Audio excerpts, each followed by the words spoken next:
ಆಲೂ ಪರೋಟ ಮಾಡಲು ಮೊದಲಿಗೆ ಎಣ್ಣೆ, ಸಾಸಿವೆ, ಜೀರಿಗೆ, ಸಣ್ಣಗೆ ಹೆಚ್ಚಿರುವಂಥ ಆನಿಯನ್ನು, ಅದು ಬೇಗ ಬೇಯಲು ಅರಿಶಿನ ಮತ್ತು ಉಪ್ಪು ಹಾಕಿಬಿಟ್ಟು ಸಣ್ಣ ಊರಿಗೆ ಮುಚ್ಚಿ ಇಡ್ತಾ ಇರಬೇಕು. ಈ ಥರ ಕಲಿಸ್ತಾ ಇರಬೇಕು 2-2 ನಿಮಿಷಕ್ಕೆ, ಆಗ ಬೇಗ ಬೇಯುತ್ತೆ. ಆಲೂಗಡ್ಡೆಯನ್ನು ಬೇಯಿಸ್ಕೊಂಡಿದ್ದೀನಿ, ಸಿಪ್ಪೆ ತೆಗಿತಾ ಇದ್ದೀನಿ. ಮೈದಾ ಹಿಟ್ಟನ್ನು ಈ ಥರ ಮೆತ್ತಗೆ ಕಲಿಸ್ಬಿಟ್ಟು ಒಂದು 15-20 ನಿಮಿಷ ನೆನೆಯಲು ಬಿಡಬೇಕು. ಈ ಥರ 2-2 ನಿಮಿಷಕ್ಕೂ ಕಲಿಸ್ತಾ ಇದ್ದರೆ ಇವಾಗ ಚೆನ್ನಾಗಿ ಬೆಂದಿದೆ ಆನಿಯನ್ನು. ಇದಕ್ಕೆ ಸ್ವಲ್ಪ ಅಲ್ಲ ಬೆಳ್ಳುಳ್ಳಿ ಪೇಸ್ಟ್ ಬೇಕಾದರೆ ಹಾಕೋಬೋದು, ಆಪ್ಷನ್ನು. ಉಪ್ಪು, ಖಾರ, ಸ್ವಲ್ಪ ಧನಿಯಾ ಪುಡಿ, ಇದು ಸ್ವಲ್ಪ ಜಾಸ್ತಿ ಬಿದ್ದುಬಿಡ್ತು, ಇಷ್ಟ ಅವಶ್ಯಕತೆ ಇಲ್ಲ. ಎಲ್ಲವುದನ್ನು ಚೆನ್ನಾಗಿ ಕಲಿಸಿದ ನಂತರ ಸ್ಮ್ಯಾಶ್ ಮಾಡಿ ರೆಡಿ ಇಟ್ಕೊಂಡಿರುವಂಥ ಆಲೂಗಡ್ಡೆಯನ್ನು ಇದಕ್ಕೆ ಹಾಕಿಬಿಟ್ಟು ಚೆನ್ನಾಗಿ ಕಲಿಸ್ಕೊಂಡ್ರೆ ಆಲೂಗಡ್ಡೆ ಪಲ್ಯ ಸ್ಟಫಿಂಗ್ ಮಾಡಲು ರೆಡಿಯಾಗಿದೆ. ಈ ಥರ ಬೇಗ ಮಾಡ್ಕೊಳ್ಳೋಕ್ಕೆ ಆಗಲ್ಲ ಅಂದಾಗೆ ರಾತ್ರಿನೇ ಆಲೂಗಡ್ಡೆ ಬೇಯಿಸಿ ಇಟ್ಕೋಬೋದು. ಬೆಳಗ್ಗೆ ಈ ಥರ ಜಲ್ದಿ ಪಲ್ಯ ಮಾಡೋಕ್ಕೂ ರೆಡಿ, ಈಸಿ ಆಗುತ್ತೆ.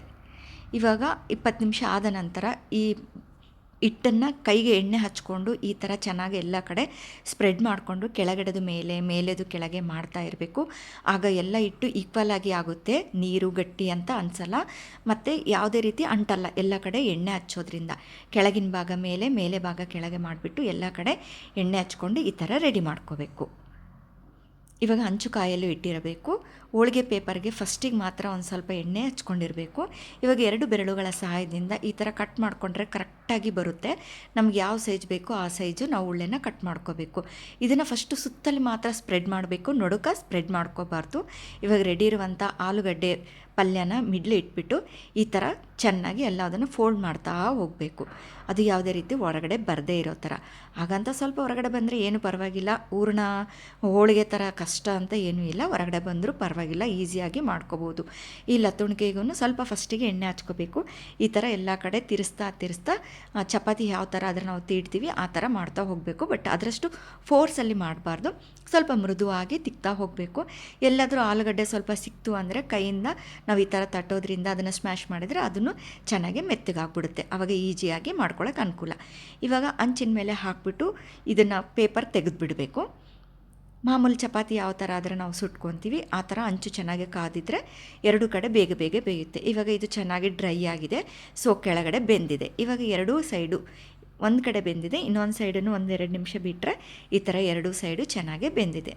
ಸೊ ಇವಾಗ ಮೈದಾ ಹಿಟ್ಟಿನ ಆಲೂ ಪರೋಟ ರೆಡಿ ಟು ಈಟ್. ಇದಕ್ಕೆ ಸಾಸು ಅಥವಾ ಚಟ್ನಿ ಜೊತೆಗೆ ಕಾಂಬಿನೇಷನ್ ಚೆನ್ನಾಗಿರುತ್ತೆ. ಇವಾಗ ಗೋಧಿ ಹಿಟ್ಟಿಂದ ಮಾಡೋಕ್ಕೆ ಸೇಮ್ ಪ್ರೋಸೆಸ್ಸು. ಗೋಧಿ ಹಿಟ್ಟು ಸ್ವಲ್ಪ ಉಪ್ಪು ಹಾಕ್ಕೊಂಡಿದ್ದೀನಿ. ಚಪಾತಿ ಹಿಟ್ಟಿಗಿಂತ ಸ್ವಲ್ಪ ಮೆತ್ತಗೆ ಕಲಿಸ್ಕೋಬೇಕು. ನೀರು ಹಾಕ್ಬಿಟ್ಟು ಈ ಥರ ಚೆನ್ನಾಗಿ ಮೆತ್ತಗೆ ಕಲಿಸ್ಕೊಂಡು ಇದನ್ನು ಸಹ ಒಂದು 15-20 ನಿಮಿಷ ನೆನೆಯಲು ಬಿಡಬೇಕು. ಆಗ ಮಾತ್ರ ಅದು ಚೆನ್ನಾಗಿ ವಾಲಿರುತ್ತೆ ಅಂತ ಹೇಳ್ತೀವಿ ನಾವು. ಹಿಟ್ಟು ಚೆನ್ನಾಗಿ ನಮಗೆ ಮಾಡೋಕ್ಕೆ ಈಸಿ ಆಗುತ್ತೆ. ಇವಾಗ ಒಂದು 15-20 ನಿಮಿಷ ನಾನು ಬಿಟ್ಟ ನಂತರ ಸೇಮ್ ಪ್ರಾಸೆಸ್ಸು ಮೈದಾ ಹಿಟ್ಟಿಗೆ ಯಾವ ಥರ ಮಾಡ್ಕೊಂಡಿದ್ವಿ ಇದಕ್ಕೂ ಅದೇ ಥರ ಎಣ್ಣೆ ಹಚ್ಕೊಂಡು ಎಲ್ಲ ಕಡೆ ಕೆಳಗ ಮೇಲೆ ಮಾಡ್ಕೊತೀನಿ. ಈ ಥರ ಮಾಡೋದ್ರಿಂದ ಎಲ್ಲ ಈಕ್ವಲ್ ಆಗುತ್ತೆ, ಕೈಗೆ ಅಂಟ್ಕೊಳ್ಳೋದಿಲ್ಲ, ಎಲ್ಲ ಕಡೆ ಎಣ್ಣೆ ಚೆನ್ನಾಗಿ ಸ್ಪ್ರೆಡ್ ಆಗಿರುತ್ತೆ. ಇವಾಗ ಸೇಮ್ ಪ್ರಾಸೆಸ್ಸು ಹೋಳಿಗೆ ಪೇಪರ್ ಮೇಲೆ ಇದನ್ನು ನಮಗೆ ಯಾವ ಸೈಜ್ ಬೇಕೋ ಆ ಸೈಜು 2 ಬೆರಳುಗಳ ಸಹಾಯದಿಂದ ಕಟ್ ಮಾಡಿಕೊಂಡ್ರೆ ಚೆನ್ನಾಗಿ ಈಸಿಯಾಗಿ ಬರುತ್ತೆ. ಸುತ್ತಲೂ ಮೊದಲು ಸ್ಪ್ರೆಡ್ ಮಾಡ್ಕೋಬೇಕು. ಮಿಡ್ಲ್ ಸ್ವಲ್ಪ ದಪ್ಪ ಇರಬೇಕು. ನಾವು ಎಳೆದು ಇದನ್ನು ಸ್ಟಫಿಂಗ್ ಮಾಡಬೇಕಾದ್ರೆ ಮಿಡಲ್ ಸ್ವಲ್ಪ ದಪ್ಪ ಇತ್ತು ಅಂತಂದರೆ ಯಾವುದೇ ರೀತಿ ಅಲ್ಲಿ ಬ್ರೇಕ್ ಆಗಲ್ಲ ಅಥವಾ ತೂತು ಆ ಥರ ಆಗಲ್ಲ. ಈ ಥರ ಚೆನ್ನಾಗಿ ಸ್ಪ್ರೆಡ್ ಮಾಡ್ಕೋಬೇಕು. ಫುಲ್ ಸ್ಟಫಿಂಗ್ ಚೆನ್ನಾಗಿ ಮಾಡ್ಕೋಬೇಕು. ಈ ಥರ ಮಾಡಿಕೊಂಡು ಕೈಗೆ ಸ್ವಲ್ಪ ಇದರ ಮೇಲೆ ಒಂಚೂರು ಎಣ್ಣೆ ಹಚ್ಬಿಟ್ಟು ಇದನ್ನು ಉಲ್ಟಾ ಮಾಡ್ಕೊತೇನೆ. ಕೆಳಗಡೆದು ಮೇಲೆ ಭಾಗ, ಮೇಲೆದು ಕೆಳಗಿನ ಭಾಗ ಮಾಡಿಕೊಂಡು ಸೇಮ್ ಪ್ರಾಸೆಸ್ಸು ಮೈದಾ ಹಿಟ್ಟಿಂದ ಯಾವ ಥರ ತಿಕ್ಕೊಂಡಿದ್ವಿ ಇದನ್ನು ಅದೇ ಥರ ತಿಕ್ಕೊಳ್ಳೋದು.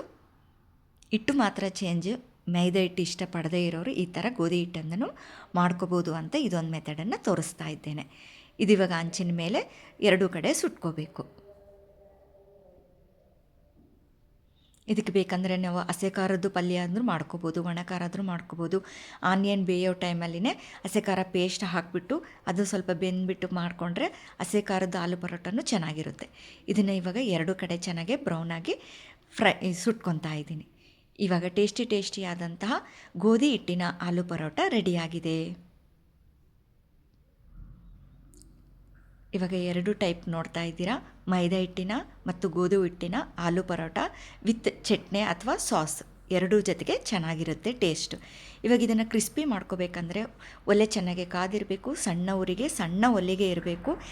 ಅದನ್ನು ಹಾಕಿಬಿಟ್ಟು ಎರಡೂ ಕಡೆ ತಿರ್ಸ್ತಾ ಇರಬೇಕು, ಕೆಳಗ ಮೇಲೆ ಆ ಥರ ತಿರುವಾಗ್ತಾ ಇತ್ತು ಅಂತಂದ್ರೆ ಅದು ಚೆನ್ನಾಗಿ ಕ್ರಿಸ್ಪಿ ಆಗುತ್ತೆ. ಸುಮಾರು ಟೈಮ್ ಹಿಡಿಯುತ್ತೆ, ಬಟ್ ಟೇಸ್ಟಿ ಆದಂಥ ಕ್ರಿಸ್ಪಿ ಆದಂಥ ಆಲೂ ಪರೋಟ ರೆಡಿ ಟು ಈಟ್.